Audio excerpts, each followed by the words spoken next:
Our presenter tonight is Josephine Keeney. She's a Cross Timbers Master Naturalist, a longtime member of the Native Plant Society of Texas, the Arlington Organic Garden Club, and is a native plant propagator. She leads 5 of our demonstration gardens in Arlington, in addition to heading up the native plant propagation effort at the Molly Holler Wildscape. She teams with her husband, Frank, to focus on many conservation efforts in this area to keep things native and natural. Josephine and Frank are longtime members and chapter leaders who are major contributors to the success of our plant sales and are also board members. Josephine received the President's Lifetime Achievement Award for her many hours of volunteer work, along with multiple other awards. Instead of listing all those awards, I'm just going to turn it over to Josephine to. Converting grass and invasives to Texas native plants. Well, why would we want to do that, right? Well, first of all, I have to say that's because I love Texas native plants. And I wanted to have as many of them as I possibly could. I wanted to demonstrate that a native plant garden can be just as beautiful as any other gardening with exotics or any other kind of plants. And so that was something, that was my goal when I first started. And the way I learned about native plants was sort of by accident.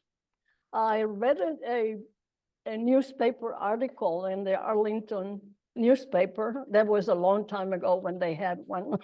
Anyway, so there was a lady in Arlington that had her yard converted to Texas native plants, and she had the article. It was so really nice, and she had her phone number. And so I called her. I said, you know, I want to talk to her. I want to find out how she has done that and how to go about it.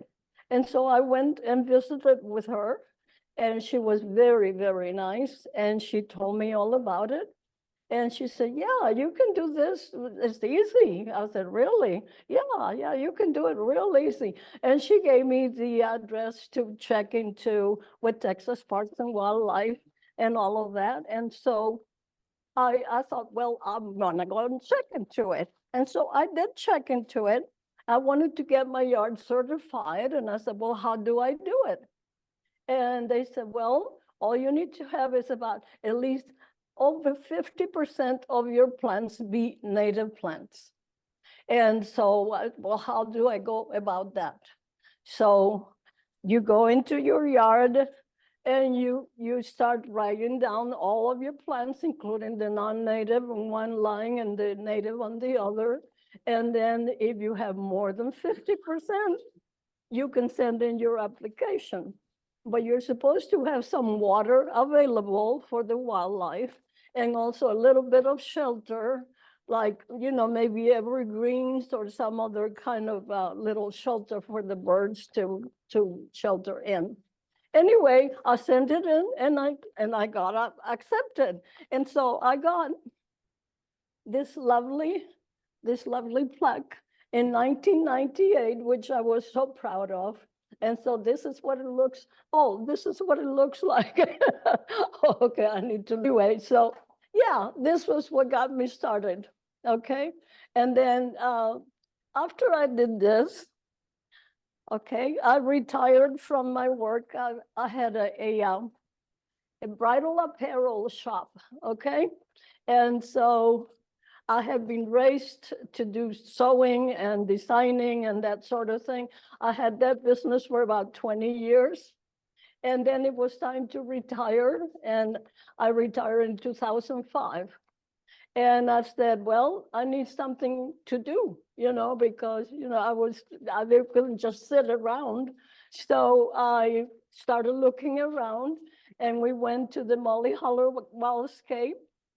And as I drove over there was Molly, her white hair flying in the wind, and she was collecting seeds. And I said, I like her. I want to work with her. So I said, Molly, can I work with you? She said, sure, anytime, just come on over. So I started And they convinced me to take the Master Naturalist classes and then take this and take that. So, you know, that's my story. I've joined everything, you know. And then also the fact that I was a organic gardener for, I guess I'd say, at least 50 some years, not just when I joined the club. So because I love organic gardening, and that's the only way to gardening, in my opinion. So anyway, it was a wonderful thing. I loved it all. So it really, really very nice. Okay, so then we came up with the idea. Yes. All right. So why use Texas native plants, right? Well, we want to preserve the flora of Texas, which is so unique. We make our yard beautiful.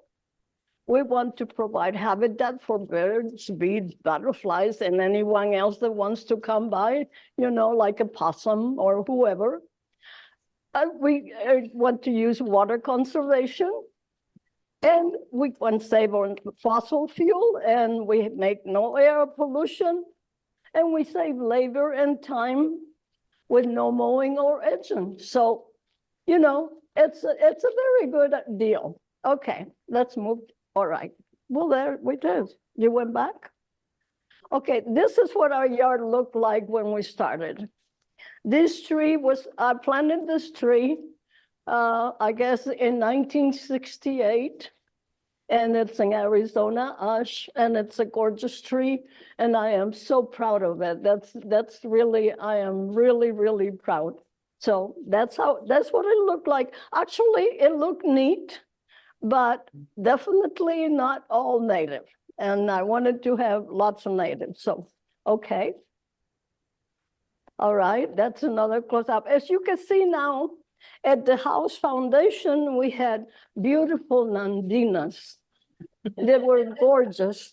They were really pretty, you know, and a friend of mine, a lady that had a farm and lived close by, she had a lot of those. And I walked by her place when I took my kids to school, and I said, oh, those look so nice. And she said, yeah. So of course I didn't know about it. And so she said, yeah, you can have some. So she gave me some, and we had them in the front. We have them on the side.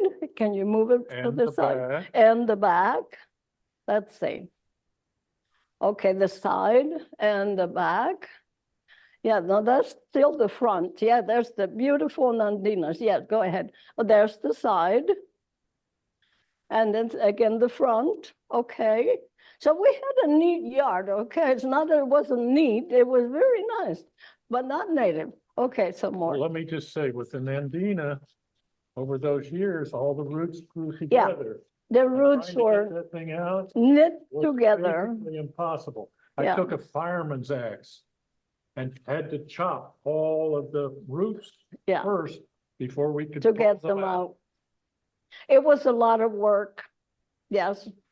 Okay, we started by removing the exotics and invasives first.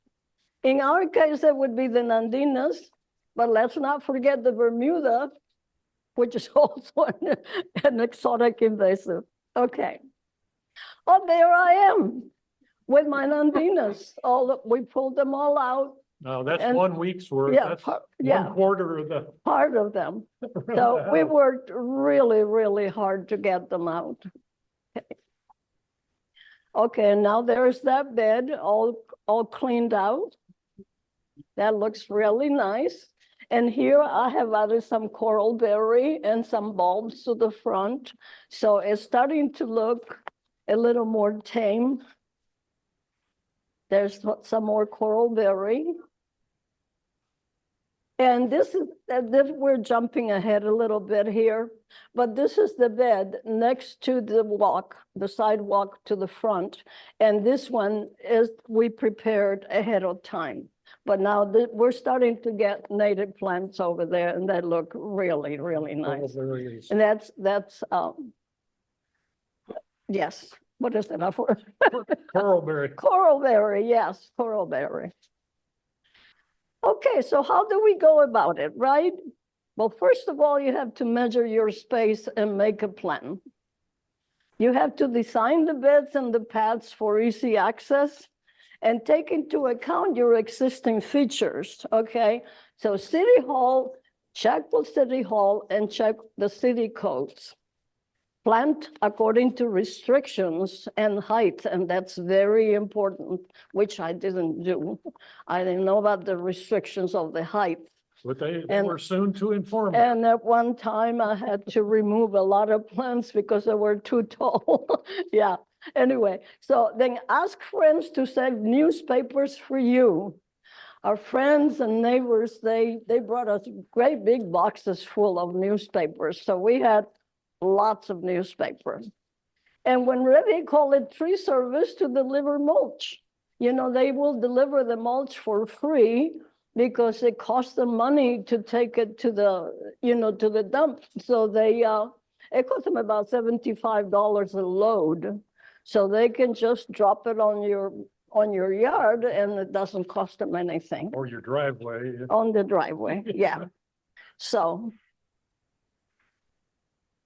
here we go. And that's our plan, our garden plan.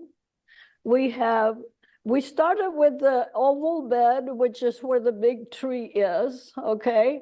That's where the oval bed, and then we have this bed by the front and They an can't S see where shape. you're pointing. Yeah, they cannot see that. I don't Okay, have it well, pointed. that's okay, they'll see it. It's an S shape, and then we have a triangle shaped bed.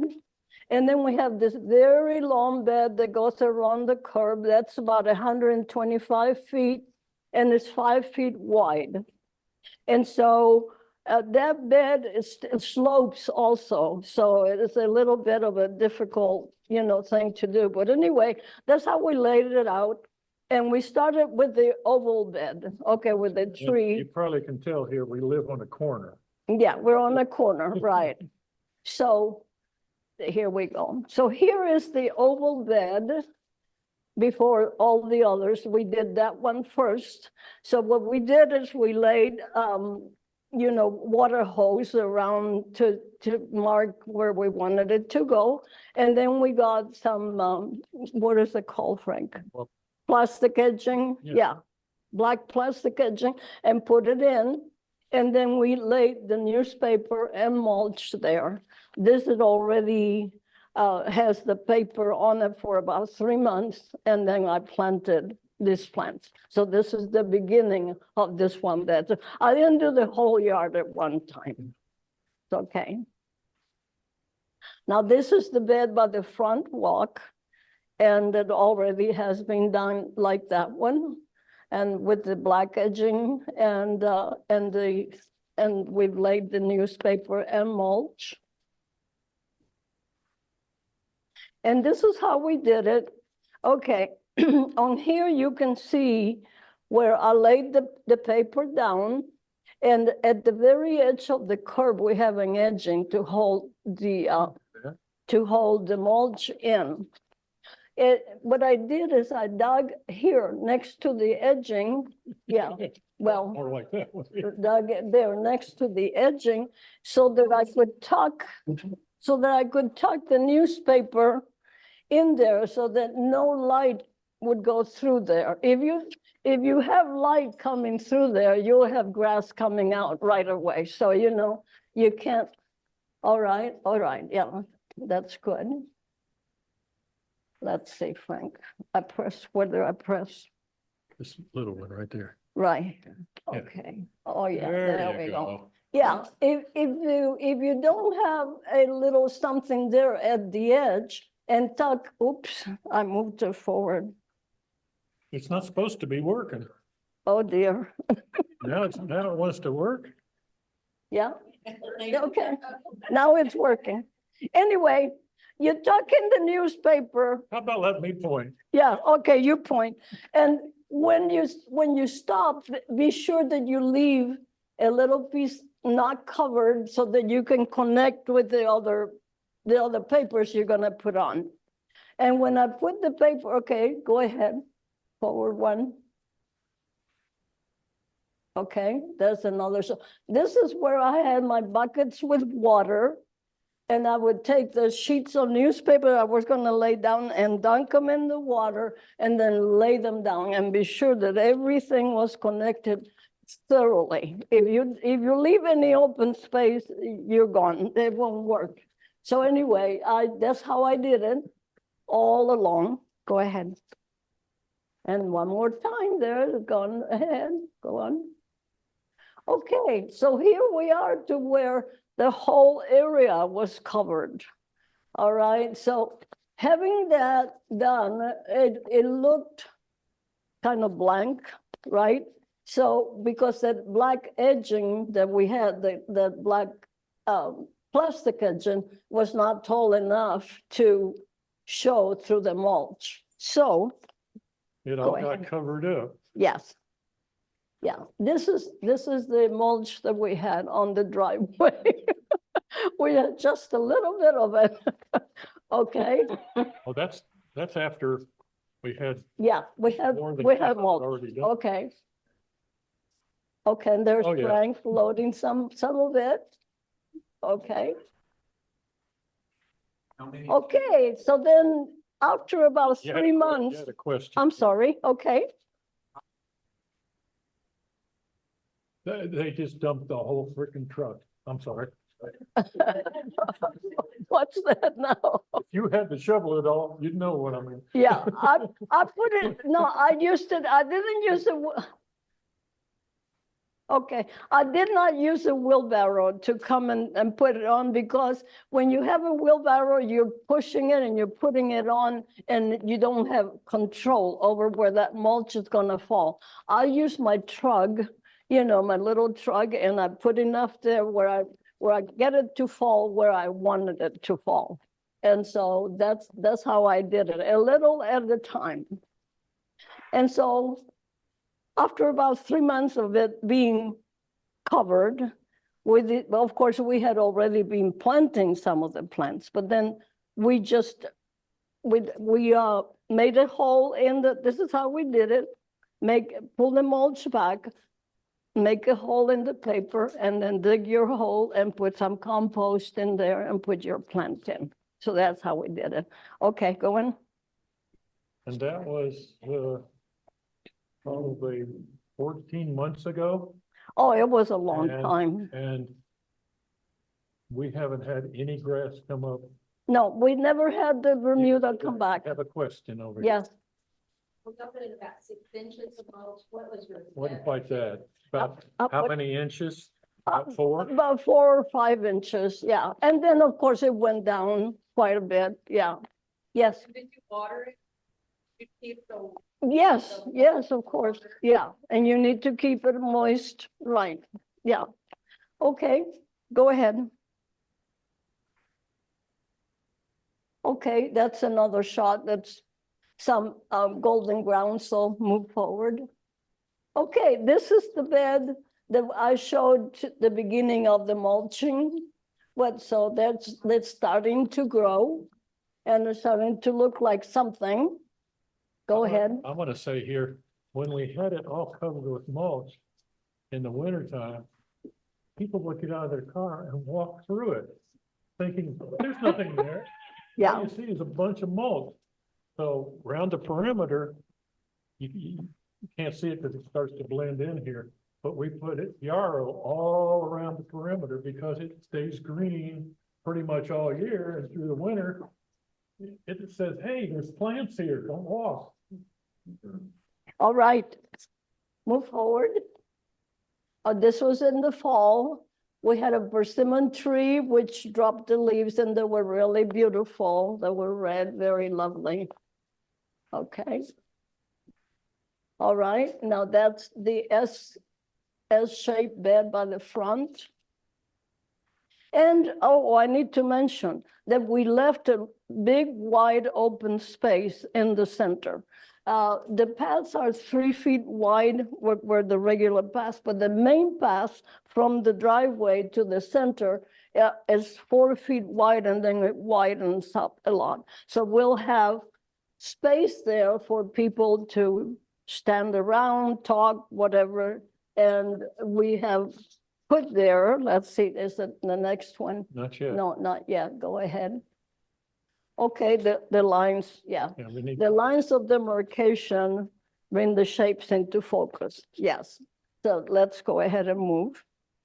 We needed something to define those beds because they were basically all kind of one big blank and then some plants there. So what we did, we had a neighbor who was moving and she had some big rocks and she said, would you like to have them? I said, yes, I would love to have them. So we went and got them from her and go ahead. you can see with the leaves, it really became Yeah, continuous blanket. yeah. And you couldn't tell what's going on there. Okay, so we got the rocks and there, now you can see where the beds are. Well, the rocks that she had were not enough to cover everything. So we had to go to Whiz-Q and get rocks in my little car. And so what we did is how many yards we needed, we measured, and we laid the rocks over there side by side, and we measured the yards, and we loaded them in the car, and say that's how I got them. So we got all those beautiful rocks. I guess we had to make 2 or 3 trips. Yeah. Yeah. And so now in the middle area, this is where we can visit, talk, whatever we want to do. So let's see, there's the paths. Isn't that really makes a tremendous difference. Go ahead. There's the other bed. Go ahead. And another look, there's bed. There we go. And there's the round bed. Isn't that nice? I think that looks great. Go ahead. Oh, look at those rocks. They're so beautiful. I love that. Okay, so here you're starting to see some flowers. Okay, they're starting to look really good. And we got a little wrought iron table and chairs, and we set it out there, and we can go out there and have a cup of coffee or a little snack. And you know, the neighbors go by and they say, oh, what are you doing here? I say, oh yeah, we're having, the Texas native plants. And they all go, wow, this looks really nice. So it was really neat. It's a close up of the table and chairs. And as time goes by with a little luck, some compost and a lot of love, plants begin to bloom and thrive. Okay. Those are on the round bed. You mentioned what the plants are, but it was on the plants of the yellow. Okay, move on. Wants to know what this plant is. Oh, okay, that's an agave. American agave. And these. Oh, the golden groundsel. Golden. Yeah, golden groundsel. That's blooming now. There's a lot of golden groundsel in bloom right now. It's a very early bloomer and it's a lovely plant. Yeah. Okay, and there's another shot around the side. And there's the persimmon tree in color, was in the fall. And can you identify some more of the plants? I think that. The what? I'm gonna identify some plants. Oh, well, in a Here, minute. What's Yeah, that? I cannot tell from here, Frank. No, We'll but see it. we'll show more some mature in a plants. minute. Yeah. What, can you tell what those are there? I don't know. No, not Okay, from this well. picture. We'll get there. Okay, I can tell here, this is yellow columbine, and that's, Yellow columbine.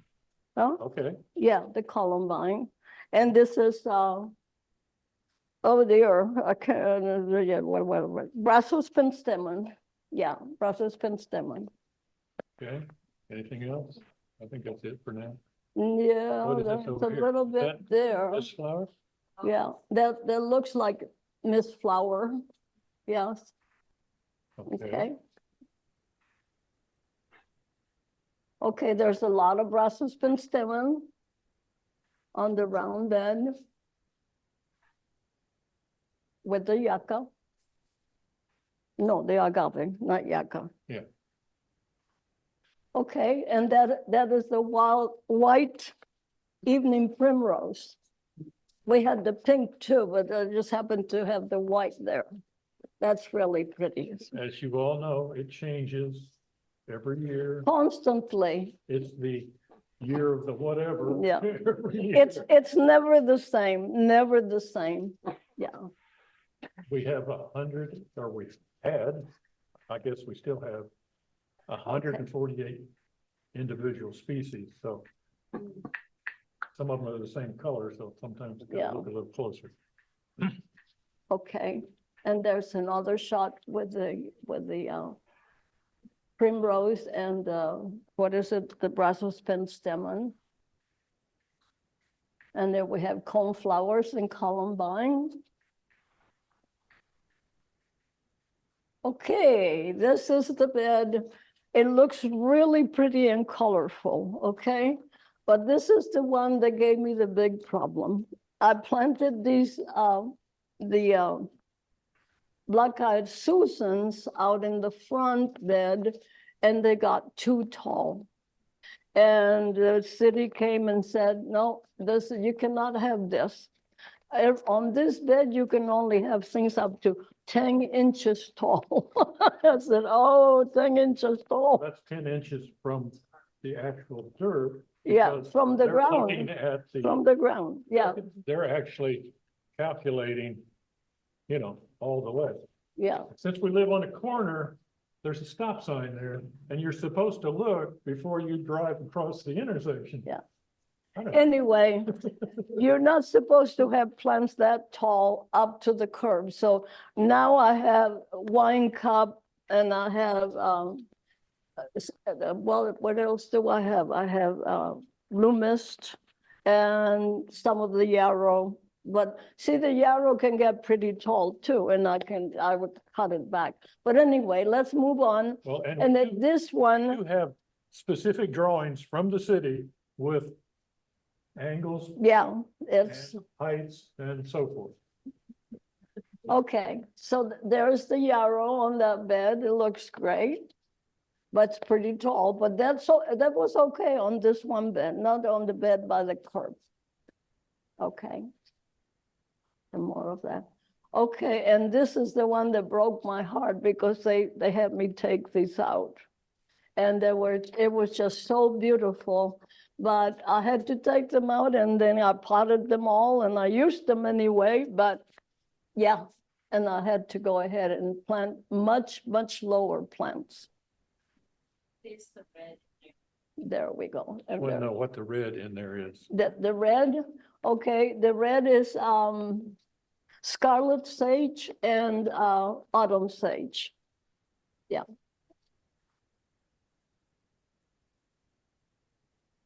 These are in the center, And tell them what that is. a golden columbine, There you go. yellow columbine. And purple, I'm sorry? It's purple, Gulf Coast. The purple. The purple. You got it. Gulf Coast penstemon. Yeah, that's the Gulf Coast or Brussels penstemon. Yeah, Y'all know what that is. yes, It's our logo. it's a coneflower, yes. And this is spiderwort. You should have had them guess. I'm sorry, oh. And then that is, there's the giant spiderwort. That spiderwort is about this tall, but it's in the right bed, so that's okay. Yeah, it really is beautiful. So now that I changed the things on the bed, now this is the wine cup on the That on the can't grow that. perimeter bed, the bed by the curb. So that really looked great. It's Oh, they got really another beautiful. Mhm. They can't hang over the curb. No, they cannot. And I guess you know what wine cups want to do. And Yeah. It looks beautiful when they do it. They want to go over, but not in I front of pinned them down. the city. Okay. All right, and that's another shot of those. I think they're just amazing. They're really, really beautiful. Okay, and then we have more, what is it called? Autumn sage, right? Scarlet sage, yeah. Scarlet sage. I Okay. cut, you can cut that really short. You can cut it down to about, oh, I don't know, a few inches and it will still bloom. It's really, really cute. I love it. And there's the bed, the whole yard. That looks, I think, We have Wait. questions. Had a little problem with weeds, With what? weeds coming out. With like weeds. stuff I'm in the sorry, yard. it really need to apologize to the Zoomers out there that we haven't been repeating the question.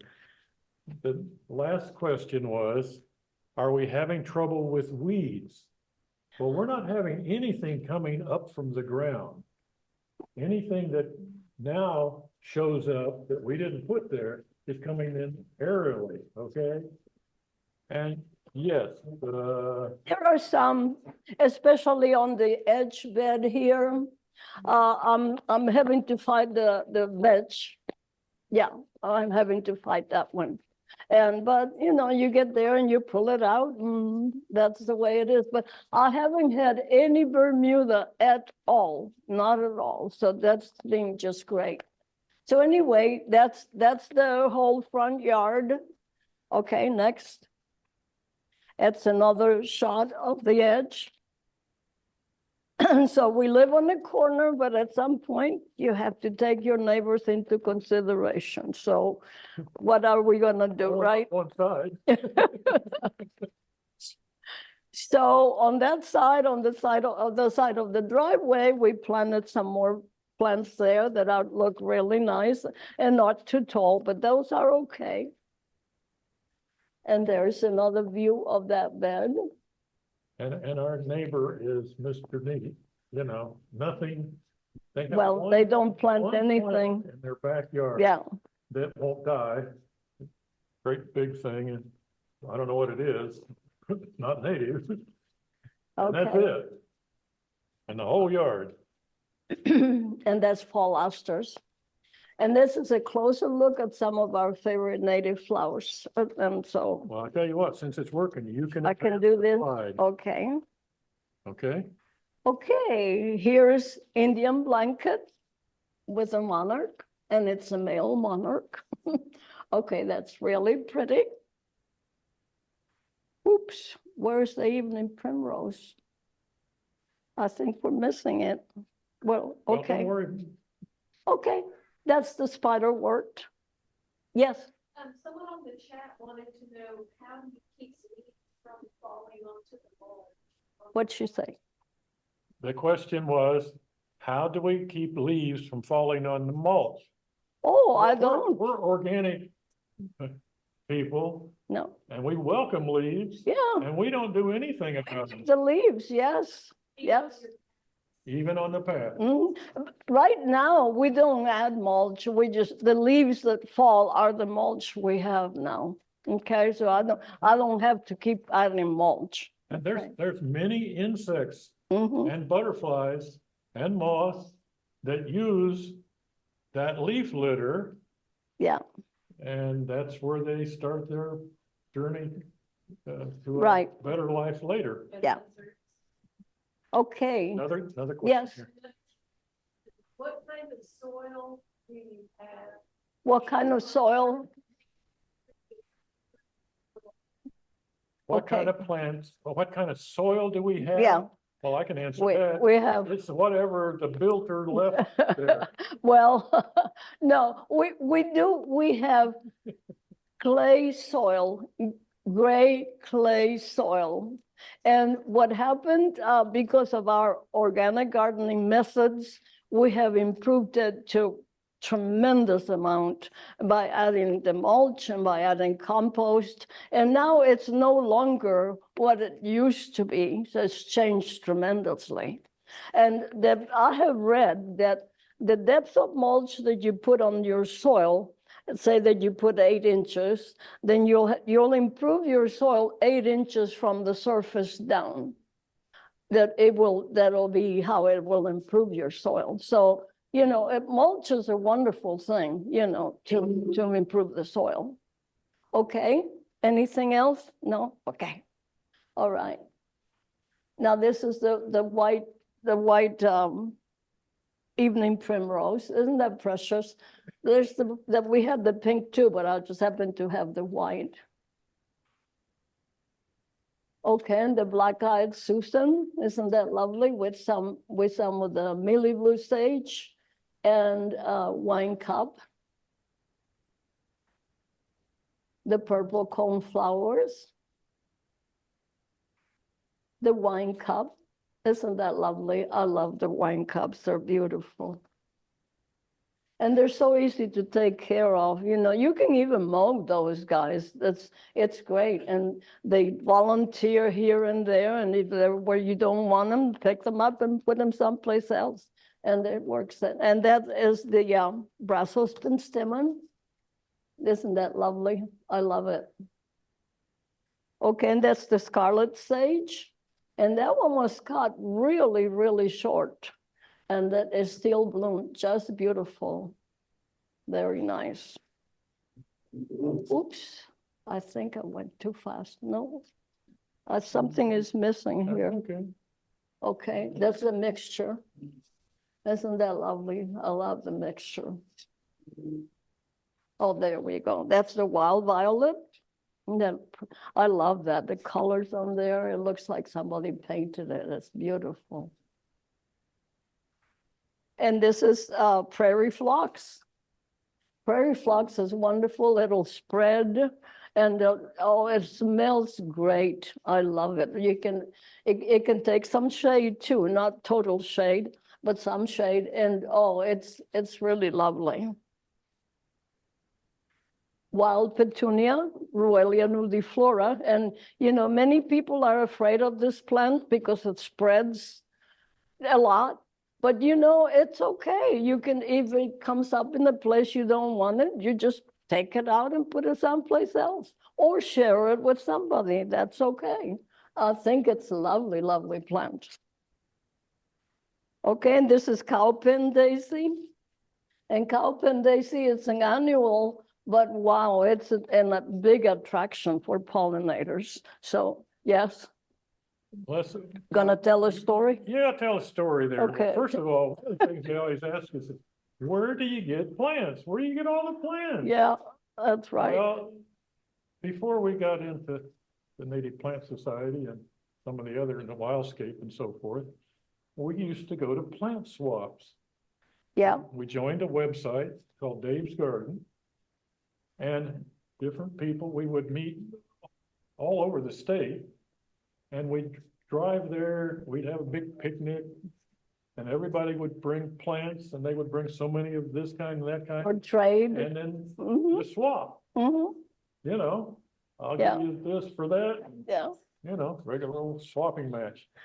Also, I think Josephine had me out on every creek, city median, with the cars going both ways and digging up a plant. Well, what about this? Don't you think they want this here? No, they're gonna mow right there this week. Yeah. Might as well just dig it up and take it now. So that's where a lot of them came from. Linda, From friends, right, friends. right.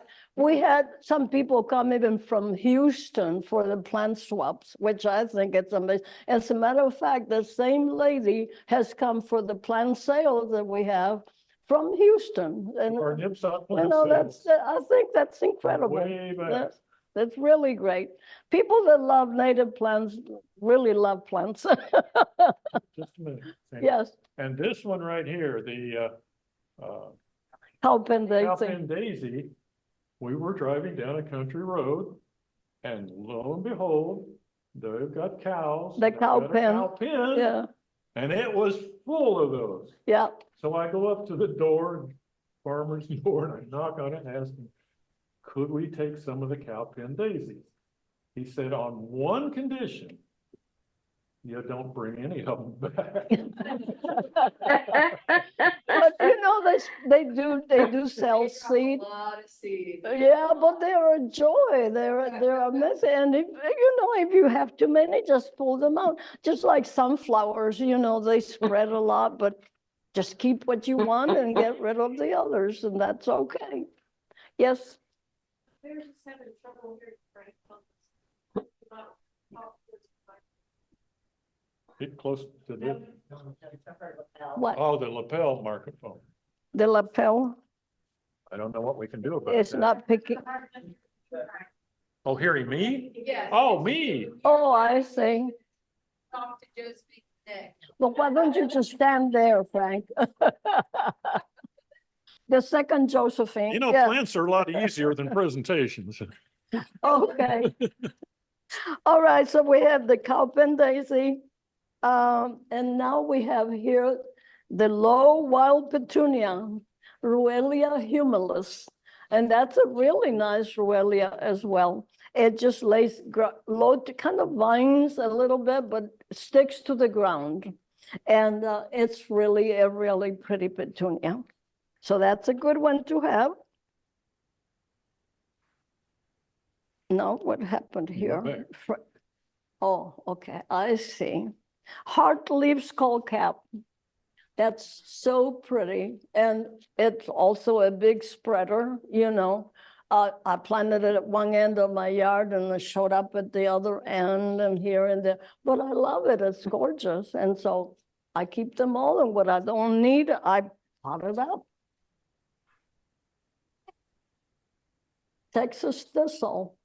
I don't have that now, but I love it. And the butterflies absolutely love the thistle because all those little prickles are flowers, you know, where they can drink. It's great. This is a cholla cactus. Isn't that lovely? When I had that there and I went, oh my God, it's beautiful. It really is gorgeous. So there's a cholla cactus. Carolina phlox. This one here, I got from the friend that where they live in It doesn't east of Dallas. Yeah. What is the name of the place? I can't think of it now. Well, there's several cities east of Dallas. yeah, I'm sorry. East of Dallas. Anyway, her grandmother had used to go in the prairie and pick plants, you know, gather plants, and this came from there, from east of Dallas. And she gave me one cutting, and from that one cutting, I have grown thousands of these plants, and they are so beautiful. There's 5 different parks in the city of Arlington. And Yeah. those plants, Yeah. that one cutting. They are beautiful. The scent is amazing too. So that's a great, and you know, anything that has, oh, let's see if I can get it a little, the pointer here. No, yeah. Anything that has a throat like that, any pollinator is going to love that, you know, because there's where that nectar is. And I'm sorry for the Zoomers that you can't see the the pointer with the little Yeah. light. Okay, so Trying to here we describe it as have well. golden groundsel. That's really, it was an amazing year. I have quite a lot this year, but not that much. And it looks really, really nice. It smells really well too. Very pretty scent. Okay. Here we have Greg's Blue Mist. This is one that you have to have if you want to attract pollinators. And that's a queen butterfly. That's really, I love, that's really beautiful. And that is Heath aster. The Heath aster doesn't look almost, well, it's almost like nothing, you know, very insignificant plant. And it will grow just about anywhere. I've seen it in parking lots. I've seen it in lots of places. But when it blooms, it's like snow. It's just totally, totally beautiful. I love it too. Here is the yellow columbine. Isn't that precious? I think columbines are gorgeous. And here we have the red columbine. Isn't that beautiful?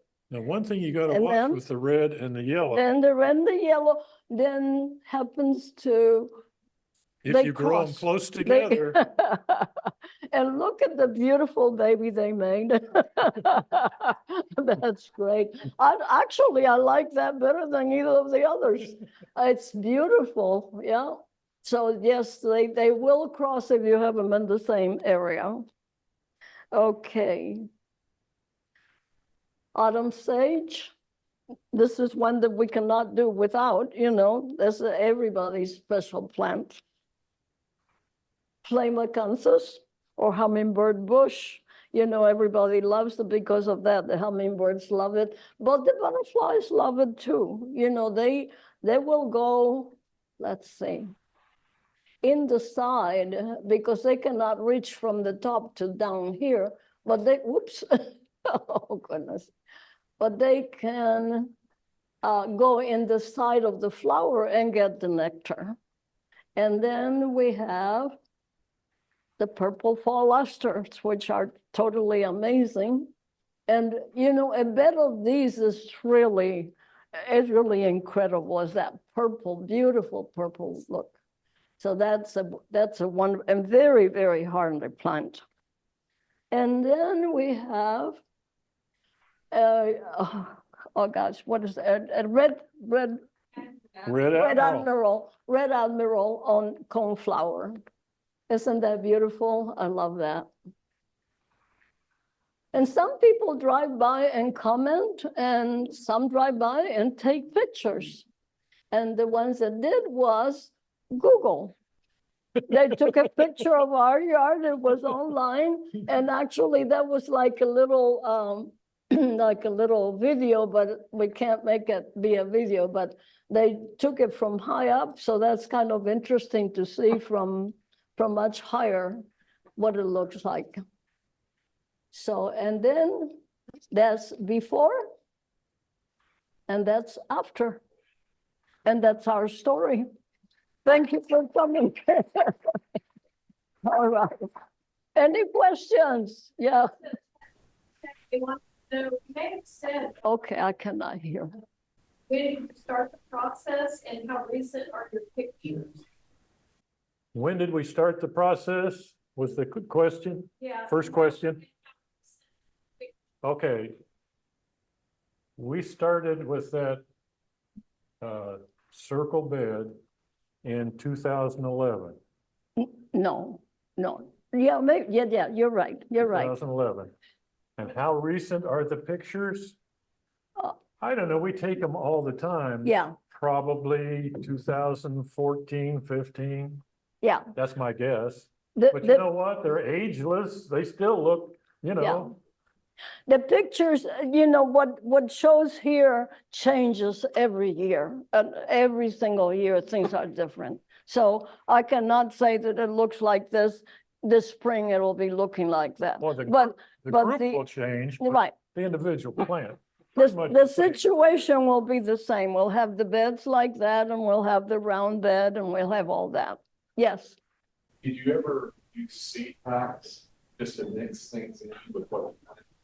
Did we what? Did you ever use like native seed packs?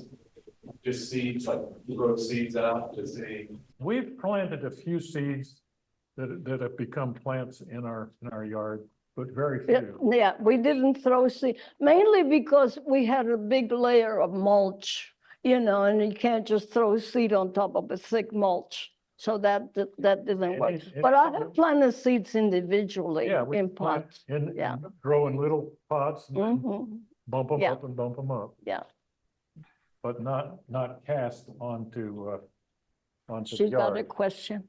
We have a- Problem in that really severe drought a couple of years ago, when it was so cold, did you lose a lot of plants? No, we didn't lose any plants, and we had, Could you repeat the question? oh, yes, right. When it was so daggone cold in Texas, Oh. did we lose any plants? And my Yeah. answer was no. The plants that were in the ground, these are all perennials except for the Halpin daisy. Yeah, They all came back. We had about 450 plants in pots. We had all those under a tarp, and we were able to go down when it got to 10 degrees or so and not lose any plants. It's a lot of work. Today, I have a 20-foot wide by 30-foot deep tarp and we gathered them all in one place. We had all a bunch of different stacks But around with we, tarps. we save plants for the plant sale. That's what we're These doing. ones in Okay, pots yeah, are the ones that we will be taking to the plant sale. yeah. Another question? Start out with the lawn, and did you change it? Do you have an irrigation system in now? No, we're pretty much, the question was, what kind of irrigation system did we have and what do we have now? We have pretty much the same one that we had before, which is Josephine. I water by hand. Everything Yeah. is watered by hand. What needs water, I just give them water. Yeah. Yeah, that's it. So, but organic gardening has been tremendous for us because we compost all of our kitchen things, and I keep 2 or 3 bins, one to hold plant refuse and leaves and things like that. And I have one where I'm building my compost. So I go and put in my kitchen waste and then a layer of leaves or plants. And then I do that constantly until I have the really full compost bin. And then I'll start another one. And that's how I do it. It takes about a year for the compost to be ready. No turning, no doing anything, just eventually it will all compost. And it's really great. There's I many love it. different ways to compost. Yeah, We use the cold method. yeah, Okay. just let it be. So Kind of what nature does. that's what When we it do. falls, Yeah, it stays exactly. there and it breaks down. You don't need to becomes turn, compost. but if you want it faster, you can speed it up, Yeah. by turning it and watering it and adding some nitrogen and, that kind of thing. But otherwise, that's the way we do it. So thank you very much for coming. And I hope you will take some of the flame acanthus. Thank you, Josephine. Thank you, Frank. It was fun. It was fun. It was fun.